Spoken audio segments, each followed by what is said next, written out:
ഇത് കണ്ടോ, ഇത് ഫാഷൻ ഫ്രൂട്ടാണ്. ഇതാ അടിപൊളി കളറല്ലേ. ഇത് ഇത് മൊത്തം ഇന്ന് എൻ്റെ വീട്ടിൽ നിന്ന് എൻ്റെ അനുജനും വൈഫും കൂടി വന്നപ്പം കൊച്ചും കൂടി വന്നപ്പോൾ കൊണ്ടുത്തന്നതാ.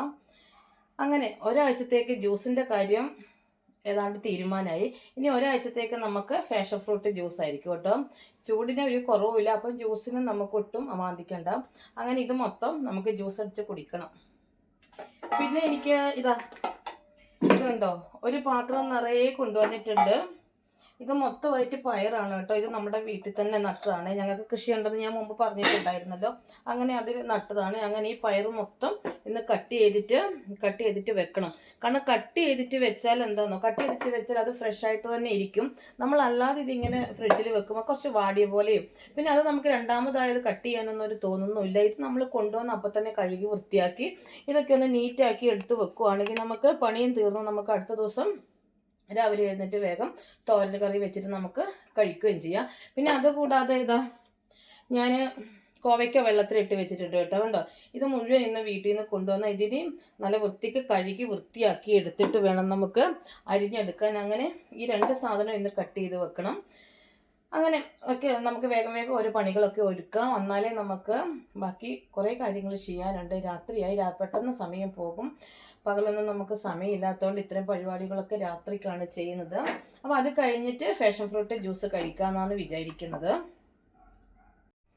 കഴുകിയിട്ട് പയർ നല്ല വൃത്തിക്ക് അതിൻ്റെ തലയും വാലൊക്കെ ഞാൻ ഇങ്ങനെ കണ്ടിച്ച് കളഞ്ഞിട്ടുണ്ട്. പിന്നെ ഇതൊന്നും ഒത്തിരി മരുന്നൊന്നും അടിക്കാത്തതുകൊണ്ട് ഇടയ്ക്കിടയ്ക്ക് പുഴുക്കളും കാര്യങ്ങളൊക്കെ ഉണ്ടാവും. അപ്പോൾ അതൊക്കെ ഒന്ന് നോക്കി എല്ലാം നീറ്റാക്കിയതിന് ശേഷമാണ് ഇങ്ങനെ എടുക്കുന്നത്. അല്ല പിന്നെ നമുക്ക് എന്തെങ്കിലുമൊക്കെ ബുദ്ധിമുട്ടുണ്ടാവുമല്ലോ. അങ്ങനെ ഇതിങ്ങനെ എടുത്തു കഴിഞ്ഞാൽ പണി എളുപ്പമാക്കാൻ വേണ്ടി ഞാൻ ഇതെല്ലാം കട്ട് ചെയ്ത് വെക്കുവാണ് ശരിക്കും ചെയ്യുന്നത്. ഇങ്ങനെ ഈ പയർ മൊത്തമായിട്ട് ഇങ്ങനെ കട്ട് ചെയ്ത് വെച്ചാൽ ഓടി വന്നിട്ട് പയർ തോരനാക്കാം കേട്ടോ. അങ്ങനെ ഞാൻ കോവയ്ക്കയും അരിഞ്ഞ് റെഡിയാക്കിയതുണ്ടോ, ഒരു പാത്രം നിറയെ. ഇനി കുറച്ചും കൂടി ഉണ്ട് കേട്ടോ, ലേറ്റ് ആയതുകൊണ്ട് നിർത്തി, ബാക്കി നാളെ. അതുപോലെ തന്നെ നമ്മുടെ പയറും ഞാൻ കട്ട് ചെയ്തെടുത്തു ഈ ബോക്സ് നിറച്ച്.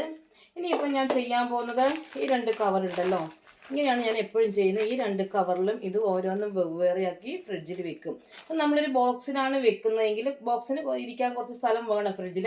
അപ്പം നമുക്ക് മറ്റു സാധനങ്ങൾ വെക്കുന്നതിന് സ്പേസ് കുറയും. അതുകൊണ്ടാണ് ഇതുപോലത്തെ കവറിലാക്കി വെക്കുന്നത്. കവർ ഇത് തുറന്നിട്ട് ഇതിലോട്ട് ഇട്ട് കൊടുത്തിട്ട് ഇത് ഒട്ടിച്ചിട്ട് ഇങ്ങനെ നമുക്ക് വെക്കാം. അപ്പോൾ ഇത് രണ്ടും നമുക്ക് കവറിലോട്ട് ഇട്ട് കൊടുക്കാം.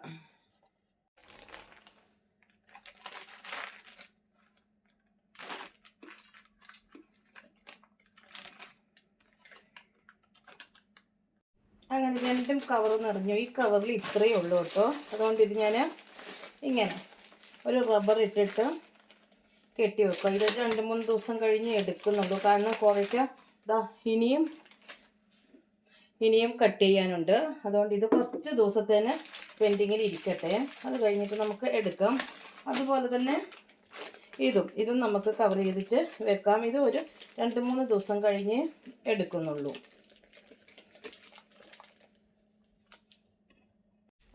പാക്കറ്റൊക്കെ റെഡിയായി. അങ്ങനെ ഇരിക്കുമ്പോൾ ഞാൻ ആലോചിക്കുന്നത്, നമ്മൾ എന്തെങ്കിലും ഒരു പ്രസ്ഥാനം, ഏതെങ്കിലും ഒരു കാര്യം തുടങ്ങുമ്പം അതിൽ നമുക്ക് അഭിപ്രായങ്ങളുണ്ടാവും. ഒരാൾ ചെയ്യുന്ന കാര്യം അതിനെ നമ്മൾ വിമർശിക്കുമ്പോഴാണ് അതിൻ്റെ ഏറ്റവും നല്ല ഒരു രീതിയിലോട്ട്, ഏറ്റവും നല്ല കാര്യത്തിലോട്ട് എത്തുന്നത്. ഫിൽട്ടർ ചെയ്താണ് ഏത് കാര്യം അതിൻ്റെ പരമോന്നതമായ രീതിയിലോട്ട് എത്തുന്നത്. നമ്മളിപ്പം അതല്ല എന്ന് നമ്മൾ ആൻസർ പറഞ്ഞു, ഇല്ലെങ്കിൽ ആ തെറ്റാ പറയുന്നേ, അല്ല ശരിയായ പാതയിലൂടെ അല്ല നമ്മൾ പോകുന്നതെങ്കിൽ അല്ലപ്പ അത് അവളെ നമുക്ക് ഇഷ്ടക്കുറവ് മേടിക്കണ്ട, നമുക്ക് അവളെ സപ്പോർട്ട് ചെയ്യാം എന്ന് പറഞ്ഞു പോകുന്നതിനോട് നമുക്ക് യോജിപ്പില്ല. യോജിക്കാത്ത തെറ്റിനെ അല്ല നമ്മൾ വാനോളം പുകർത്തേണ്ടത്. തെറ്റ് തിരുത്തി നമ്മൾ നല്ല വഴിയിലൂടെ പോയാൽ അതിൻ്റെ ബെനിഫിറ്റ് കിട്ടുന്നത് ഇനിയുള്ള പുതിയ തലമുറയ്ക്കാണ്. ആ തലമുറ അത് കണ്ടാണ് ഡെവലപ്പാവുന്നത്, മുന്നോട്ട് പോകുന്നത്. അഭിപ്രായം പറയുന്നവരെ അല്ലെങ്കിൽ വിമർശിക്കുന്നവരെ അവരൊക്കെ എന്താ ആൾക്കാർ, അവർക്ക് അസൂയാണെന്ന് പറയുന്ന ഒരു മനോഭാവം ഒന്ന് ഓർത്ത് നോക്കിക്കേ. അസൂയ ഉണ്ടാവേണ്ടത് എന്തിനാണ്? നമ്മൾ നല്ല രീതിയിൽ മുമ്പോട്ട് ജീവിച്ചു പോകുന്നവർക്ക് എന്താണ് മറ്റുള്ളവരോട് അസൂയ ഉണ്ടാവുന്നത്? അസൂയ പറഞ്ഞാൽ എന്താണ്? നമുക്കിപ്പം ഒരേ ഫീൽഡിൽ ജോലി ചെയ്യുന്നവരോട് ഞാൻ എന്നെ കഴിഞ്ഞ് മുകളിൽ ആരും ഉണ്ടായിക്കൂടാന്ന് ആഗ്രഹിക്കും. അതൊക്കെ നമുക്കൊരു ആരോഗ്യപരമായ മത്സരമാണ്. അത് നമുക്കൊരിക്കലും അസൂയ എന്ന് പറയാൻ പറ്റില്ല. ആ ഫീൽഡിൽ നമ്മൾ മുമ്പോട്ട് പോവുക, എന്തിനേയും പെനിട്രേറ്റ് ചെയ്ത് നമ്മൾ ഉയരത്തിലെത്തേണ്ടത് നമ്മുടെ എയിമാണ്. നമ്മൾ വർക്ക് ചെയ്യുന്നത്, അല്ലെങ്കിൽ നമ്മളൊരു പ്രസ്ഥാനം ഉണ്ടാക്കുന്നത് മറ്റുള്ളവരിൽ നിന്ന് മുമ്പോട്ട് പോയി ആ പ്രസ്ഥാനത്തിൽ എത്രത്തോളം ഉയരാം, ഉയർന്ന പടിയിൽ നമുക്ക് നിൽക്കാം എന്നതാണ് നമ്മുടെ ഓരോരുത്തരുടെയും മനസ്സിലുണ്ടാക്കേണ്ടത്. അല്ലാതെ അങ്ങോട്ടും ഇങ്ങോട്ടും അസൂയ എന്ന് പറയുന്ന ഒരു കാര്യമല്ല. അത് പെനിട്രേറ്റ് ചെയ്ത് ഏറ്റവും മുകളിലെത്തിയാൽ നമ്മളെ പ്രസ്ഥാനം കൊണ്ട് നമ്മൾ മുമ്പോട്ട് പോയാൽ അത് വഴി കാണിക്കുന്നത് കുറേയധികം ആൾക്കാരെ ആയിരിക്കും. അല്ലാതെ വിമർശിക്കുന്നവരെ അസൂയാലിക്കളെന്ന് പറയാതെ എന്തിനാണ് അസൂയ, എന്താണ് നമ്മൾ ആ പറയുന്നതെന്ന് പരസ്പരം മനസ്സിലാക്കുക. നമ്മൾ പരസ്പരം സപ്പോർട്ട് ചെയ്ത് നമ്മളെ തെറ്റിനെ തിരുത്താതെ മുമ്പോട്ട് പോയാൽ എത്ര കാലം അത് പോകും? ആ നല്ല സന്തോഷം എത്ര കാലം ഉണ്ടാകും? നല്ലത് പറയുന്നവരെ വിമർശിക്കുന്നത് എന്തിനാണ്?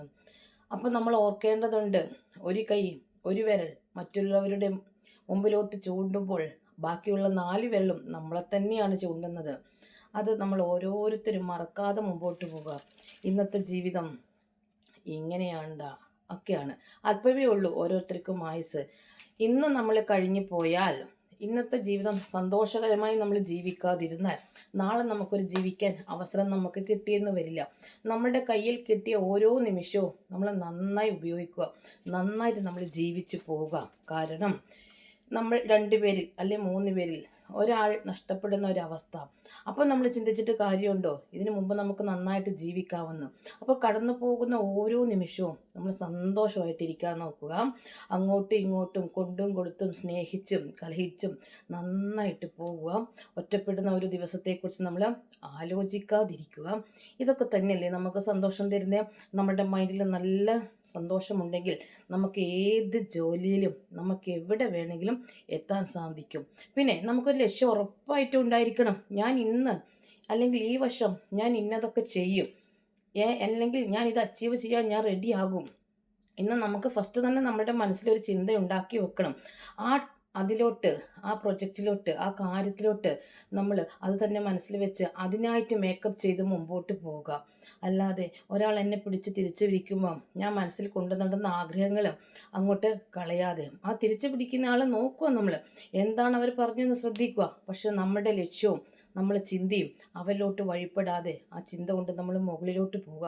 നമുക്ക് ഏതറ്റം വരെയും ഏതെത്രത്തോളം എവിടെ വരെയും നമുക്ക് എത്താൻ സാധിക്കും. ഒരു വലിയ നങ്കാണ്, ഒരു വലിയ നങ്ക് എടുത്തിട്ടുണ്ട്. ഞാൻ 4ആയി കട്ട് ചെയ്തിട്ടുണ്ട്. ഇത് വൃത്തിയാക്കി ഇങ്ങനെ ചെറിയതാക്കി കട്ട് ചെയ്താലും നന്നായിട്ട് അകത്തോട്ട് എല്ലാ സംഭവങ്ങളും നമ്മൾ മസാലകളൊക്കെ അങ്ങ് പിടിച്ചിരിക്കും. ഇങ്ങനെ ഫ്രൈ ചെയ്തെടുക്കുന്നതിന് നല്ലൊരു ടേസ്റ്റാണ് കേട്ടോ. അപ്പോൾ നമുക്ക് ഈ 4 എണ്ണം കൂടി ഒന്ന് മസാല പൊടിപ്പിച്ചെടുക്കാം. ഫസ്റ്റ് ഞാൻ കുരുമുളക് പൊടി പൊടിച്ച് തീർന്നോട്ടെ. കുറച്ചേ ഉള്ളെങ്കിൽ നമുക്ക് വേണ്ടതങ്ങ് ഇട്ട് കൊടുക്കാം. പിന്നെ നമുക്ക് ചിക്കൻ മസാലപ്പൊടിയാണ്. ചിക്കൻ മസാല നമ്മൾ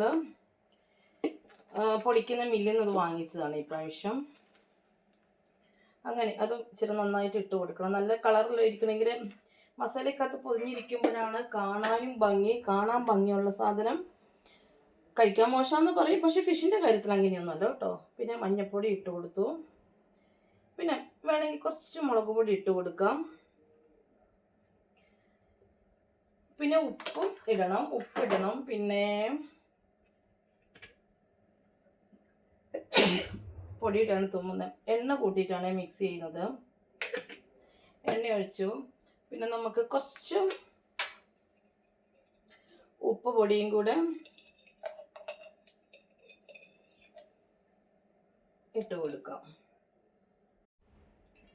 അങ്ങനെ നമുക്ക് നന്നായിട്ട് എണ്ണയൊക്കെ ഒഴിച്ച് നന്നായിട്ട് മസാലയിൽ ഒന്ന് കുളിപ്പിച്ചെടുക്കാം. കണ്ടോ? ഇത് കാണുമ്പോൾ തന്നെ അറിയുന്നില്ല ഇതിനി പൊരിച്ചാലുള്ള അവസ്ഥ. അങ്ങനെ ടേസ്റ്റിൽ നമുക്ക് പൊരിച്ചെടുക്കണം. ഒരു 10 മിനിറ്റ് ഇരുന്നോട്ടോ കേട്ടോ. മസാലയിലൊക്കെ കുട്ടന്മാരൊക്കെ ഒന്ന് കുളിച്ചാറാടി വരുന്നവരെ നമുക്ക് അടുത്ത പണിയും എടുക്കാം.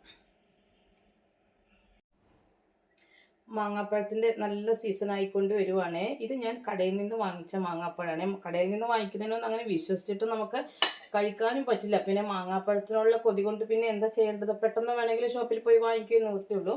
ഈ മാങ്ങ വെച്ചിട്ട് ഇതിൻ്റെ പുറമൊക്കെ കുറച്ച് വാടിയിട്ടുണ്ട്. ഇതെല്ലാം കട്ട് ചെയ്ത് കളയണം നമുക്ക്.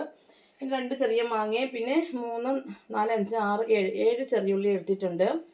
പച്ചമുളക് എടുത്തിട്ടുണ്ട്. പിന്നെ വറ്റൽമുളക്. ഈ വറ്റൽമുളകൊന്ന് ചുട്ടെടുക്കണം. ഇത്രയും സാധനം വെച്ചിട്ടാണ് ഇന്നത്തെ എൻ്റെ അത്താഴത്തിൻ്റെ സ്പെഷ്യൽ. മാങ്ങ എന്ന് പറഞ്ഞാൽ മാങ്ങാക്കറി കിട്ടിയാൽ പിന്നെ ചോറിന് വേറൊന്നും വേണ്ട. ഒരു പ്ലേറ്റ് ചോറ് അകത്താക്കാൻ മാങ്ങാക്കറി മാത്രം മതി. കാരണം ഇതൊക്കെ നാട്ടും പ്രദേശത്തിൻ്റെ തനിമയാണ്. നാട്ടും പ്രദേശത്തുള്ളവർക്കാണ് ഈ മാങ്ങാക്കറിയൊക്കെ കൂട്ടി ചോറുണ്ടെന്നുള്ള ഭയങ്കര ആഗ്രഹങ്ങളുള്ളത്. നാട്ടുംപുറത്തിൻ്റെ നന്മ എന്ന് പറഞ്ഞാൽ നമുക്കത് ഒരിക്കലും ഒഴിവാക്കാൻ പറ്റുന്നതല്ല. ആ നന്മ നമ്മൾ വീണ്ടും വീണ്ടും തലമുറകൾക്ക് പകർന്നു കൊടുത്താൽ അവരുടെ ആരോഗ്യത്തിനും മികച്ച ഒരു ഇമ്പ്രൂവ്മെൻറ്റ് ഉണ്ടാവും. അപ്പോൾ ഇന്ന് എൻ്റെ നൈറ്റ് സ്പെഷ്യലാണ് മാങ്ങാക്കറി. അപ്പം ഫസ്റ്റ് തന്നെ ഇതിൻ്റെ കുറച്ച് ഭാഗങ്ങളൊക്കെ കട്ട് ചെയ്ത് മാറ്റേണ്ടതുണ്ട്. ഇതൊക്കെ നിലത്ത് വീണിട്ട് പൊട്ടിയതായിരിക്കും. പക്ഷെ അതിപ്പോൾ നമുക്കൊന്നും പറയാൻ പറ്റത്തില്ലല്ലോ. കടയിൽ നിന്ന് വാങ്ങിച്ചതല്ലേ. നല്ലത് വേണമെന്ന് പറയുമ്പോൾ അവർ നോക്കിയിട്ടൊക്കെയാണ് തന്നത്. പിന്നെ ഞാനിതിൻ്റെ തോലൊന്നും കട്ട് ചെയ്യുന്നില്ല കേട്ടോ. ഇത് ഇങ്ങനെയൊക്കെ ഉണ്ടാക്കി കഴിക്കുമ്പോൾ കഞ്ഞിയാണ് കേട്ടോ. ഫസ്റ്റ് നമ്മളൊരു ചട്ടിക്കകത്ത് കഞ്ഞി എടുത്തിട്ട് ആ കഞ്ഞിക്കകത്തോട്ട് ഇതിട്ടിട്ട് ഇങ്ങനെ ഞെക്കി പിഴിഞ്ഞിട്ട് ഇങ്ങനെ കയ്യെ കൂടിയൊക്കെ ആക്കിയിട്ട് ഇങ്ങനെ കഴിക്കണം. ഇതൊക്കെ ശരിക്കും പണ്ടൊക്കെ ഇല്ലത്തൊക്കെ നമ്പൂതിരിമാരുടെ ഇല്ലത്തൊക്കെയാണ് കേട്ടോ അധികം ഉണ്ടാവുന്നത്. ഇങ്ങനത്തെ കറികളൊക്കെ അവരുടെ ഭക്ഷണത്തിലാണ് അധികം ഉണ്ടാവുന്നത്. കാരണം അവർ വെജ് മാത്രമല്ലേ കഴിക്കുന്നുള്ളൂ. അപ്പം ഇതുപോലെയൊക്കെയുള്ള സീസണുകളിൽ ഇതിൻ്റെയൊക്കെ കറിയായിരിക്കും അവരുടെയൊക്കെ വീട്ടിൽ ഇഷ്ടം പോലെയുള്ളത്. അങ്ങനെ നമുക്ക് 2 മാങ്ങയും നമുക്ക് ഇഷ്ടം പോലെ കട്ട് ചെയ്യാം കേട്ടോ. ഇതിന് വലിയ സ്റ്റൈലും ഭംഗിയൊന്നും വേണമെന്നൊന്നുമില്ല. കാരണം ഇത് കൈകൊണ്ട് നമുക്ക് ഒരു പീച്ച് എടുക്കേണ്ടതല്ലേ. എന്നാലും നമുക്കൊന്ന് ചെറുതാക്കി എടുക്കാം. പിന്നെ ഇവിടെ ഞാൻ മാത്രമാണ് കേട്ടോ കഴിക്കുന്നത്. ഇവിടുത്തെ ബാക്കി 2 മെമ്പേഴ്സിനോട് മാങ്ങാപ്പഴത്തിനോടൊന്നും താല്പര്യമില്ല. പിന്നെ ഈ പച്ച മുളകുണ്ടല്ലോ, ഇത് നമുക്കൊന്ന് കട്ട് ചെയ്തിട്ടോ. അവർക്ക് കാന്താരിയാണ് കേട്ടോ ഫസ്റ്റ്. കാന്താരി പറിച്ചത് തീർന്നു, അതുകൊണ്ടാണ് ഇതൊന്ന് കട്ട് ചെയ്ത് കൊടുക്കുക. ഇത് നമ്മുടെ സ്വന്തം കളറുള്ള കൊമ്പമുളകാണ്. ഇതും കട്ട് ചെയ്ത് കൊടുത്തു. പിന്നെ നമ്മുടെ ഉള്ളിയും കൂടി കട്ട് ചെയ്തിട്ട് കൊടുക്കാം. പിന്നെ ഇങ്ങനത്തെ മാങ്ങ കൊണ്ടുള്ള കറിയൊക്കെ നമ്മൾ നൈറ്റിൽ കഴിച്ചാലുണ്ടല്ലോ ഭയങ്കരമായിട്ട് ഉറക്കമായിരിക്കും കേട്ടോ. രാവിലെ എഴുന്നേക്കാൻ നമുക്ക് തോന്നുകയില്ല. ഭയങ്കര അധികം ക്ഷീണമായിരിക്കും. ഇത് എല്ലാവർക്കും ഇങ്ങനെ ഉണ്ടോയെന്ന് അറിയില്ല. എൻ്റെ ഒരു അനുഭവമാണ്. ഞാൻ രാത്രിക്കൊക്കെ ഇങ്ങനത്തെ കറിയൊക്കെ കൂട്ടിയിട്ട് ഉറങ്ങിയാൽ എനിക്ക് രാവിലെ ഏൽക്കാനേ പറ്റുന്നുണ്ടാവില്ല. പിന്നെ അതുപോലെ നല്ല ഉറക്കമായിരിക്കും. നല്ല മാങ്ങാപ്പഴത്തിൻ്റെ ഗാഠനിദ്ര എന്നൊക്കെ പറയാം. അത്ര ഒരു എന്താ പറയണ്ടേ, സ്വപ്നമൊക്കെ കണ്ട് കിടന്നുറങ്ങുന്ന നല്ലൊരു ഉറക്കമായിരിക്കും. അപ്പോൾ എവിടെയെങ്കിലും പെട്ടെന്ന് രാവിലെ ആയിട്ട് പോകാനുള്ളവരൊന്നും രാത്രി മാങ്ങാപ്പഴം കഴിക്കണ്ട കേട്ടോ, എന്നെപ്പോലത്തെ സ്വഭാവമുള്ളവരാണെങ്കിലും. ഇനി ഇതൊന്ന് ചുട്ടെടുക്കാം. അങ്ങനെ ഇത് ചുട്ടെടുത്തിട്ട് നമുക്ക് ഈ കല്ലിൽ വെച്ചൊന്ന് ഇടിച്ചെടുക്കാം. ഒന്നല്ലേ ഉള്ളൂ.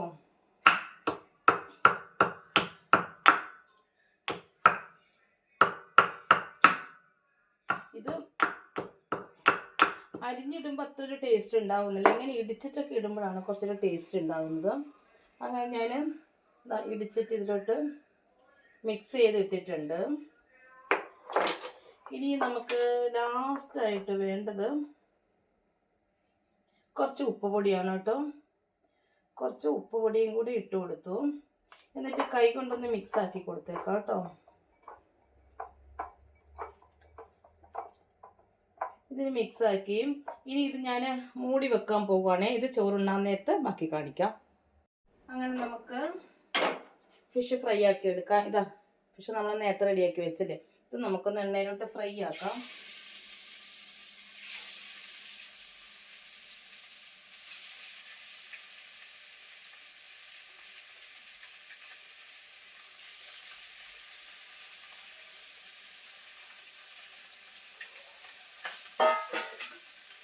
ഇതിൽ ധാരാളം കറിവേപ്പില ഇടണം. പക്ഷെ നൈറ്റിൽ എപ്പോഴും കറിവേപ്പില പറിച്ചിട്ടുണ്ടാവില്ല. അപ്പോൾ കറിവേപ്പില ഇല്ലാത്ത ഫ്രൈ ആണ്. ഇതിൻ്റെ ഏറ്റവും ടേസ്റ്റും കറിവേപ്പിലയാണ്. ഇനി നമുക്ക് ഇത് പകുതി ഹാഫ് കുക്കാകുമ്പോൾ 2 വെളുത്തുള്ളിയും കൂടി ഇടിച്ചിട്ടിട്ടേക്കാം. ഇതുണ്ടോ, ഞാൻ വെളുത്തുള്ളിയും കൂടി ചതച്ചിട്ട് അപ്പോൾ ഇതുണ്ടോ ഇതുപോലെ ഉണ്ടാവും. കാണുന്നില്ല, നല്ല ടേസ്റ്റായിട്ട്. ഇത് കഴിക്കുമ്പോൾ ഇതുപോലെ ആയിരിക്കും കേട്ടോ. പെട്ടെന്ന് നമുക്കുണ്ടാക്കി വേഗം കഞ്ഞി എടുത്തിട്ട് വേഗം ഓടിപ്പോയി. അപ്പം ഞങ്ങൾ ചോറും കറിയൊക്കെ റെഡിയായി. ഇതാ ഞാൻ നേരത്തെ റെഡിയാക്കി വെച്ച മാങ്ങ, ഇത് നമ്മളെ മീൻ, ഇത് ചെറുപയറിൻ്റെ പരിപ്പ് എടുത്തിട്ട് ഞാൻ ചാറ് വെച്ചാണ്. ടേസ്റ്റിയാണ്. ഇനി ഇത് ഞാൻ നേരത്തെ പറഞ്ഞില്ലേ, നമ്മൾ ഉപ്പ് കല്ലും മുളകും പിന്നെന്താ ചെറിയുള്ളിയൊക്കെ കൂടി ഇട്ടിട്ട് നന്നായിട്ട് ഇങ്ങനെ വെച്ചിട്ടുണ്ടായിരുന്നു. ഇപ്പോൾ അതിൽ നിന്നൊക്കെ കുറച്ച് വെള്ളം ഊറി വന്നു. ഈ ഒരു സാധനം മതി നമുക്കിനി ചോറ് കഴിക്കാൻ.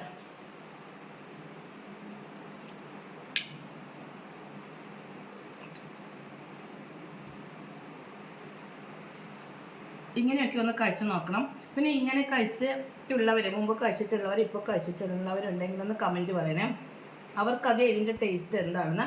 പിന്നെ എത്ര വേണമെങ്കിലും ചോറ് ഇത് ഉപയോഗിച്ചിട്ട് നമുക്ക് കഴിക്കാം. മാങ്ങ സീസൺ തീരുന്നവരെ നമുക്ക് ഈ കറി മതി, വേറെ കറിയൊന്നും വേണ്ട.